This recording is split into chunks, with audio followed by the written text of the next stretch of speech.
नमस्कार। पाठशाला की वीकेंड वाली एक्स्ट्रा क्लास में आप सभी का बहुत स्वागत। मैं हूं सुशांत सिन्हा। पिछले कई दिनों में जियोपॉलिटिक्स में कई नए चैप्टर जुड़े हैं। जैसे इजराइल ने कतर में घुसकर हमास के नेताओं को फोड़ दिया, जैसे नेपाल में जेन जी ने कम्युनिस्टों की सत्ता उखाड़कर फेंक दी। भाई फ्रांस में लोग राष्ट्रपति मैक्रों के खिलाफ सड़क पर आकर जमकर हिंसा कर रहे थे। मतलब बात वही है जो मैं आपसे हमेशा कहता रहा हूं कि बॉस, क्लाइमेट शिफ्ट से ज्यादा तेजी से जियोपॉलिटिकल शिफ्टिंग हो रही।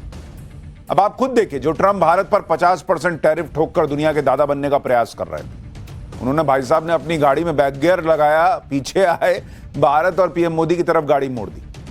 दोस्ती वाला गाना गा रहे हैं, भारत को नेचुरल पार्टनर बता रहे हैं, भारत के साथ ट्रेड डील को लेकर उतावले हुए जा रहे हैं। पीएम मोदी ने भी ट्रंप के बयान का स्वागत किया। उन्होंने उम्मीद जताई कि भारत और अमेरिका के बीच चल रही ट्रेड टॉक्स भारत अमेरिका साझेदारी की असीम संभावनाओं को उजागर करने का मार्ग प्रशस्त करेंगी। अब आप सोचिए, जरा 10 दिन भी नहीं हुए ना भाई, जो ट्रंप 5 सितंबर को कह रहे थे कि लगता है कि हमने भारत को चीन के हाथों खो दिया, अब वही ट्रंप पीएम मोदी से मिलने के लिए बेसब्र हुए जा रहे हैं। जो ट्रंप भारत को डेड इकोनॉमी बता रहे थे, वही ट्रंप आज की डेट में भारत को ग्रेट इकोनॉमी बता रहे हैं। आखिर भारत और मोदी को लेकर ट्रंप के कान भरने वाली चौकड़ी का चक्रव्यूह मोदी ने कैसे तोड़ा? अब आगे क्या होगा? क्या ट्रंप 50% टैरिफ खत्म कर देंगे?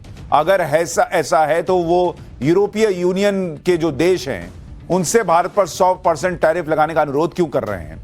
क्या मोदी नीति से ने अच्छा खासा दबाव ट्रंप पर बना दिया है? आज की एक्स्ट्रा क्लास में इन सवालों के जवाब आपको दूंगा। कुछ क्लास में ये भी बातें होंगी कि भाई ये पूरा मामला कहां जाएगा, लेकिन पहले ये रिपोर्ट।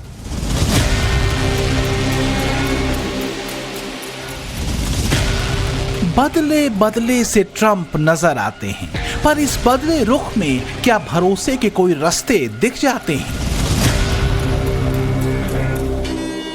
20 सालों में एक एक कदम साथ चलकर भारत अमेरिका का जो मजबूत रिश्ता बना था, ट्रंप नीति ने उसे कैसे चौपट किया, इसकी चर्चा दुनिया में खूब हुई और हो रही है। लेकिन अब ट्रंप बदल गए। ट्रंप के रेडियो से भारत और पीएम मोदी के लिए मित्रता गीत बज रहे हैं, पर कहीं ये कोई मिराज या मृत तृष्णा तो नहीं। 9 सितंबर यानी बीते मंगलवार को अमेरिकी राष्ट्रपति डोनाल्ड ट्रंप ने एक पोस्ट किया और लिखा कि मैं आने वाले हफ्तों में अपने बहुत अच्छे दोस्त प्रधानमंत्री मोदी से बात करने के लिए उत्सुक हूं। मुझे पूरा विश्वास है कि हमारे दोनों महान देशों के लिए एक सफल निष्कर्ष पर पहुंचने में कोई कठिनाई नहीं होगी। तो वहीं 12 सितंबर को एक और चिट्ठी G7 देशों को लिखी गई, जिसमें G7 देशों पर भारत और चीन पर टैरिफ बढ़ाने का दबाव डाला गया। लिखा गया कि ट्रंप प्रशासन चाहता है कि रूस से कच्चा तेल खरीदने के कारण भारत और चीन पर टैरिफ लगाई जाए।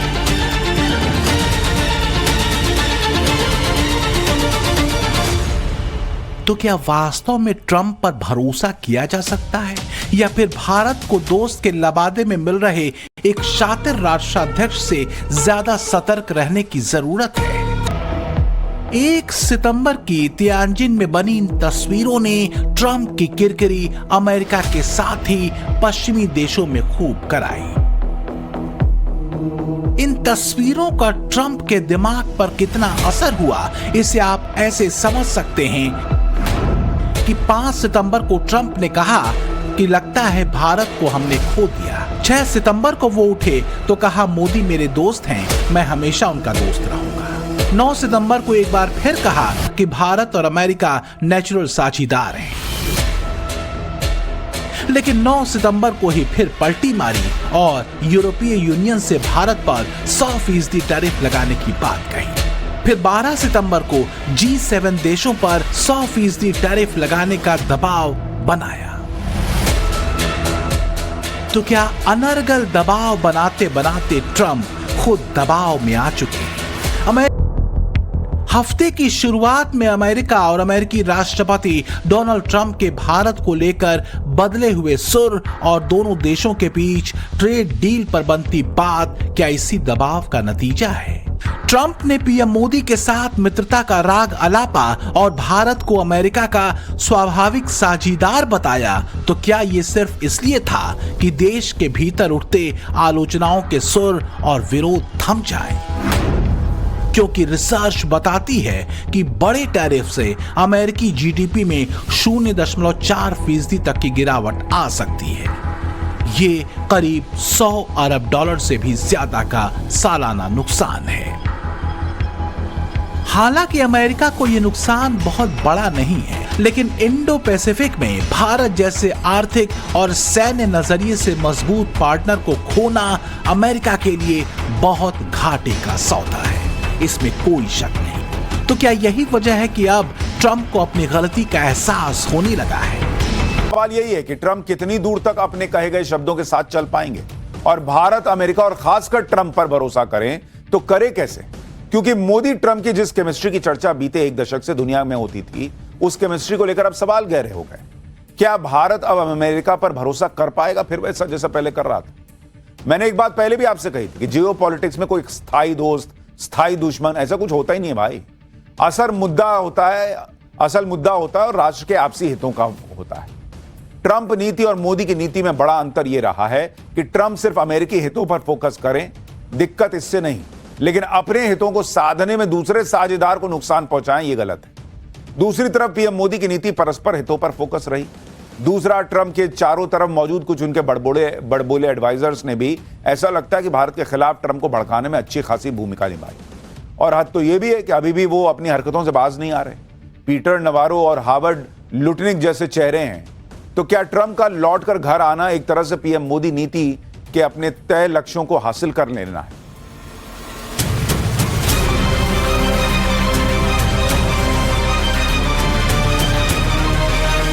ट्रंप लौट कर घर आए हैं या घर आने का दिखावा कर रहे हैं, अब सवाल ये नहीं है, क्योंकि ये बात तो खुद अमेरिकी विश्लेषक तक मानते हैं कि ट्रंप भले ही भारत पर से टैरिफ हटा लें, लेकिन भारत अब अमेरिका पर कभी भरोसा नहीं करेगा।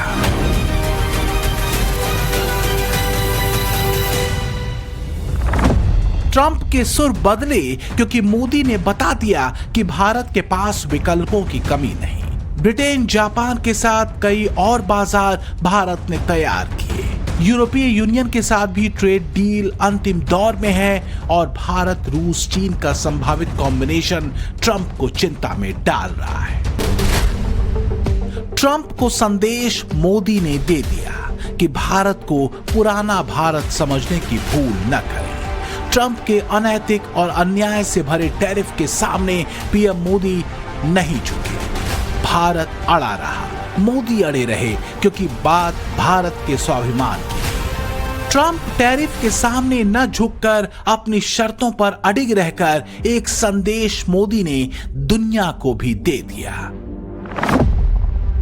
कि भारत अपने सिद्धांतों पर कायम है, राष्ट्रहित के मुद्दे पर वो समझौता नहीं कर सकता, वो अन्याय के विरुद्ध है और भेदभाव के खिलाफ है। हमारे लिए अपने किसानों का हित सर्वोच्च प्राथमिकता है।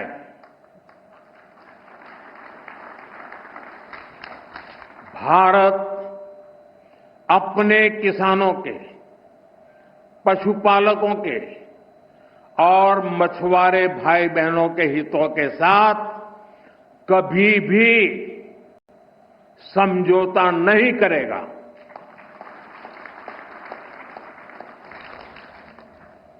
और मैं जानता हूं व्यक्तिगत रूप से मुझे बहुत बड़ी कीमत चुकानी पड़ेगी, लेकिन मैं इसके लिए तैयार हूं।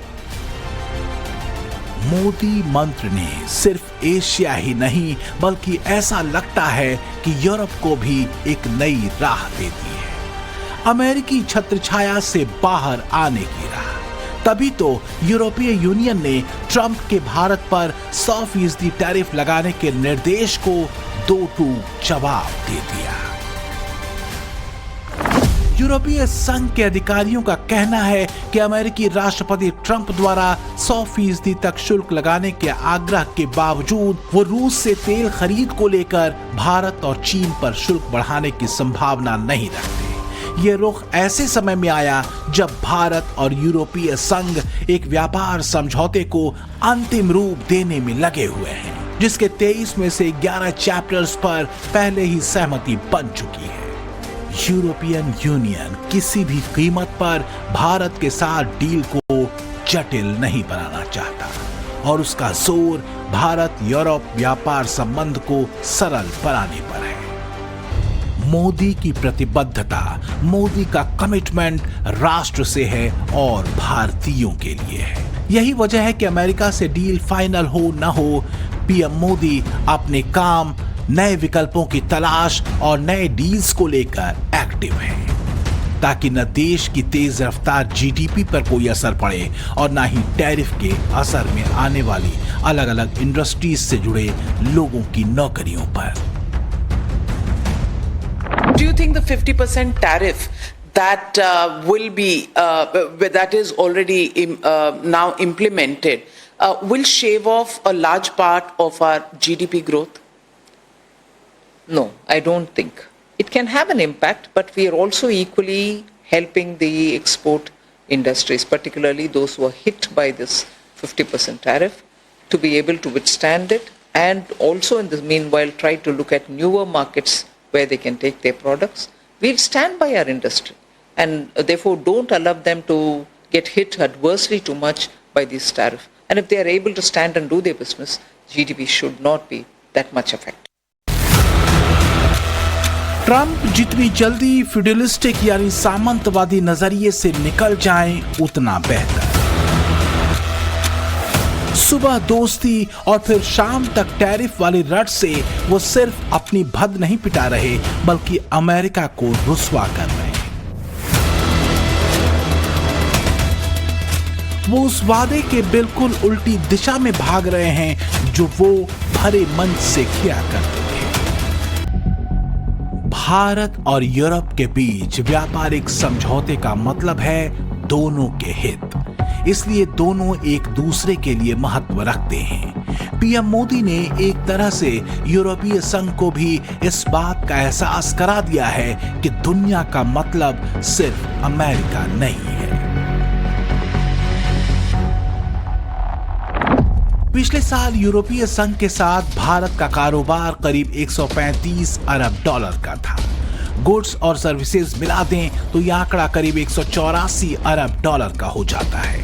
माना जा रहा है कि फ्री ट्रेड एग्रीमेंट के बाद इसमें 35 से 50% का उछाल आ सकता है।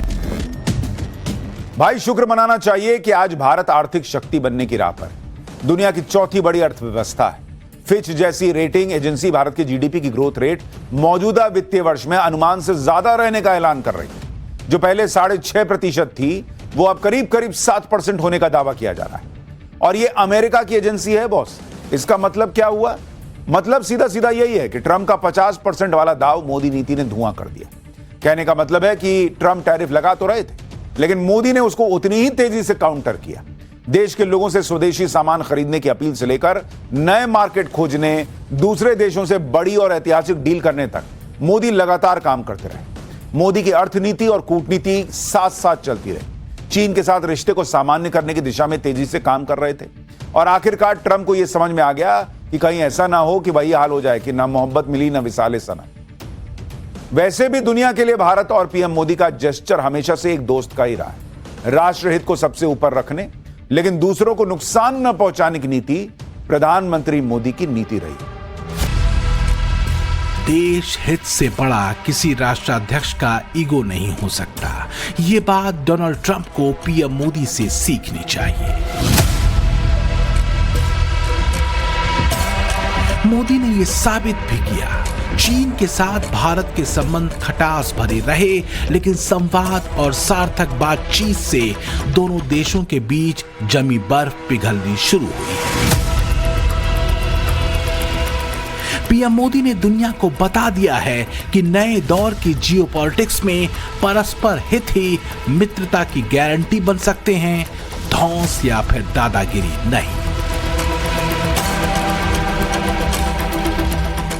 जो दौर आज की दुनिया का है, जो दौर आज की जियोपॉलिटिक्स का है, उस दौर में भारत खुशकिस्मत है कि उसके पास मोदी जैसा विजनरी लीडर है। ये बात मैं नहीं कह रहा, इंटरनेशनल मीडिया में ये बातें पश्चिम के जियोपॉलिटिकल एनालिस्ट कह रहे हैं। पिछले महीने अमेरिका में बेरोजगारी दर बढ़कर 4.3% पर पहुंच गई, जो बीते 4 साल में सबसे ज्यादा है। इससे पता चलता है कि अमेरिका का जॉब मार्केट कमजोर हो रहा है। भारत के साथ अमेरिका की ट्रेड डील होने का मतलब है दोनों देशों को होने वाला फायदा, और ये बात ट्रंप को अब समझ में आ रही है। कहा जा रहा है कि भारत अमेरिका ट्रेड डील का पहला चरण नवंबर 2025 तक अंतिम रूप ले लेगा। यह तो हुई भारत अमेरिका के बीच ट्रेड की बात। एक और मुद्दा है, वो है रूस से तेल खरीदने का। इस पर भारत का रुख क्या होगा, क्योंकि बात सिर्फ एनर्जी डील की नहीं है, बल्कि दोनों देशों से पुराने और गहरे संबंधों की। रूस से तेल खरीदने को लेकर भारत पर टैरिफ लगाने की बात पर भारत का रुख पहले भी साफ था, अब भी साफ है। वित्त मंत्री निर्मला सीतारमण कह चुकी हैं कि भारत पूरी तरह से राष्ट्रीय हित को ध्यान में रखते हुए रूसी तेल खरीदना जारी रखेगा। यही वजह है कि ट्रंप के टैरिफ और चेतावनी के बावजूद भारत ने रूस से तेल खरीदना बंद नहीं किया। अगस्त में भारत ने पिछले महीने यानी जुलाई के मुकाबले ज्यादा तेल खरीदा है। अगस्त में भारत ने रूस से 2.9 बिलियन यूरो यानी करीब 3.4 अरब डॉलर का तेल खरीदा। ये चीन के 3.1 बिलियन यूरो यानी 3.64 अरब डॉलर के बहुत करीब है। भारत का तेल आयात जुलाई में 2.7 बिलियन यूरो था, जो अगस्त में बढ़कर 2.9 बिलियन यूरो हो गया।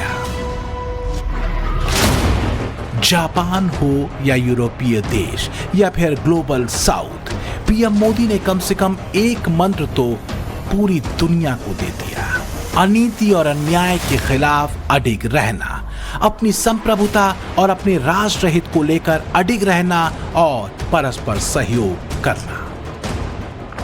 भारत एक स्वतंत्र देश है, उस पर न किसी देश का न किसी व्यक्ति का प्रेशर काम आता है। मैंने उस दिन जवाब दिया था मीडिया को, ये मोदी है, यहाँ किसी का दबाव नहीं चलता है। जैसा कि कुछ रिपोर्ट्स बताती हैं कि अभी यूएस की बढ़ी हुई टैरिफ नीति से भारत के कुछ क्षेत्र जैसे टेक्सटाइल, ज्वेलरी, ऑटो पार्ट्स में 203 लाख नौकरियों पर संकट आ सकता है। निर्यात कम होने और लागत बढ़ने पर सिर्फ टेक्सटाइल इंडस्ट्री में करीब 1 लाख नौकरियों पर संकट है। पीएम मोदी की कोशिश हर सेक्टर और उससे जुड़े लोगों पर आए संकट से उनको बचाने की है। लोगों के मन में सवाल तो जरूर आ रहा होगा कि भाई 10 दिन पहले तो पीएम मोदी चीन के राष्ट्रपति शी जिनपिंग से मिल रहे थे, अब ट्रंप से डील कर रहे हैं। कहीं ऐसा ना हो कि भारत दोनों तरफ से फंस जाए। दरअसल आपको यहां समझना होगा कि जैसे कूटनीति में दोस्ती फिक्स नहीं होती, वैसे ही दुश्मनी भी फिक्स नहीं होती। और हम आपको पाठशाला में यह बात बार बार समझा चुके हैं कि ग्लोबल ऑर्डर में, दुनिया में ना तो कोई परमानेंट दोस्त है ना परमानेंट दुश्मन।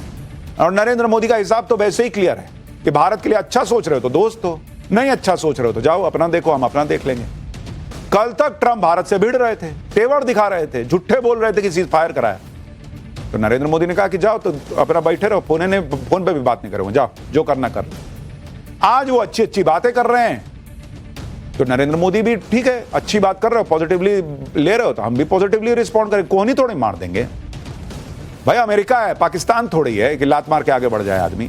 सबसे मिला के चलिए, ठीक है। अब वो सब पुराना विश्वास नहीं होगा कि हाँ ट्रंप के साथ ऐसा, अमेरिका के साथ ऐसा, लेकिन बिजनेस करना थोड़ी छोड़ देंगे भाई। बिजनेस ना है, ये ट्रंप की कूटनीति है, इसी तरह से पीएम मोदी की अपनी कूटनीति है। भारत से रिश्ते सुधारने के लिए जब चीन की तरफ से पॉजिटिव रिस्पांस मिला तो भारत ने पॉजिटिव रिप्लाई किया। अब ट्रंप फिर से लाइन पे आ रहे हैं, पॉजिटिव रिस्पांस दे रहे हैं, तो भारत भी पॉजिटिव रिस्पांस दे रहा है। भाई वो फिल्म में था ना, टों टों टों टों, सिग्नल गया उधर से, एलियन जो है वो किया, जवाब भेजा, तब ना कनेक्शन बना। तो उधर से आ रहा है सिग्नल, तो मोदी भी दबा रहे हैं बटन कि चलो देखते हैं क्या करते हो तुम।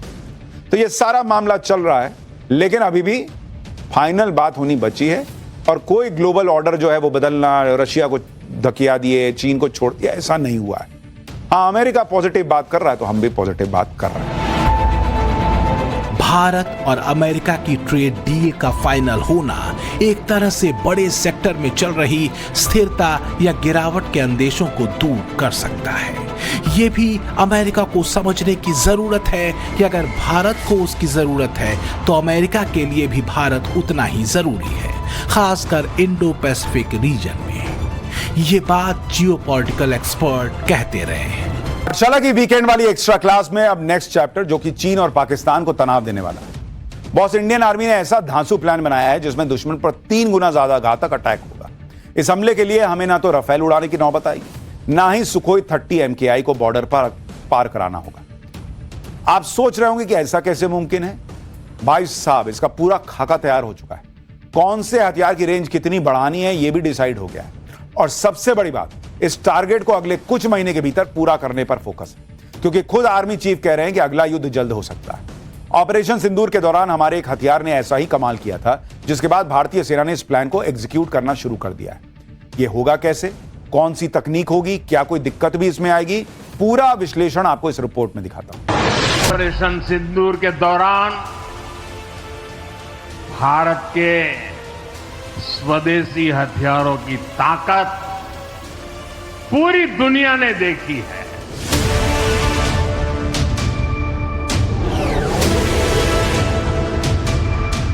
मेड इन इंडिया सैन्य शक्ति का ये नया स्वरूप, इस पर भी दुनिया बहुत आकर्षित हुई है। हम 100 से ज्यादा देशों को डिफेंस इक्विपमेंट एक्सपोर्ट कर रहे हैं। भारत अपना खुद का 5th जनरेशन फाइटर जेट बनाने में जुट गया है और लाल किले की प्राचीर से पीएम नरेंद्र मोदी ने ऐलान किया है कि made in India fighter jet में make in India jet engine ही लगेगा। Made in India fighter jets के लिए जेट इंजन हमारा होना चाहिए कि नहीं होना चाहिए। फ्रांस की कंपनी सैफ्रॉन और भारत की कंपनी HAL के बीच जेट इंजन बनाने के लिए डील होगी। दोनों कंपनियां मिलकर 5th जनरेशन जेट के लिए भारत में ही इंजन बनाएंगी। इस 61,000 करोड़ रुपए की डील पर बातचीत फाइनल राउंड में पहुंच चुकी है। इस डील के तहत फ्रांस की कंपनी फाइटर जेट विकसित करने की 100% टेक्नोलॉजी ट्रांसफर करेगी। स्वदेशी तौर पर तैयार किए जाने के बाद इन फाइटर जेट इंजन्स के इंटेलेक्चुअल प्रॉपर्टी राइट्स भारत के पास ही होंगे। 15 अगस्त को प्रधानमंत्री नरेंद्र मोदी के ऐलान के बाद रक्षा मंत्री राजनाथ सिंह ने इस डील की खबर को कंफर्म किया था। आज हम 5th जनरेशन एयरक्राफ्ट बनाने की दिशा में भी आगे कदम बढ़ा चुके हैं। हम एयरक्राफ्ट का इंजन भी भारत में ही बनाने की तरफ बढ़ चुके हैं। हम लोग फ्रेंच कंपनी शेफ्रॉन के साथ इंजन मेकिंग का काम भारत में शुरू करने जा रहे हैं। को भारत में ही डिजाइन किया गया है। AMCA प्रोजेक्ट को एरोनॉटिकल डेवलपमेंट एजेंसी यानी कि ADA लीड करेगी। AMCA का प्रोडक्शन PPP मॉडल यानी कि पब्लिक प्राइवेट पार्टनरशिप के तहत पूरा होगा। इस प्रोजेक्ट के पूरा होने की डेडलाइन साल 2035 रखी गई है। AMCA देश में ही विकसित होने वाला दूसरा फाइटर एयरक्राफ्ट होगा। इससे पहले भारत अपना खुद का लाइट कॉम्बैट एयरक्राफ्ट यानी कि LCA तेजस तैयार कर चुका है। 2 साल पहले नरेंद्र मोदी ने तेजस में उड़ान भी भरी थी।